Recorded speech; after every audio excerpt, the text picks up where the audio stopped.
You're welcome back. In this video, we will look at the treatment of revaluation on admission of a new partner.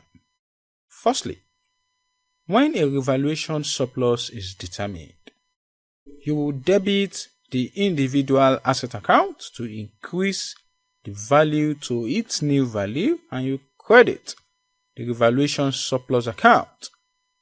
This revaluation surplus would be shared among the partners in the old profit sharing ratio, which means that the new partner will not have a share of the revaluation surplus. The double entry for the share of revaluation surplus is to debit the revaluation surplus account. That will close the revaluation surplus and credit the capital account with the share of revaluation surplus to the partners.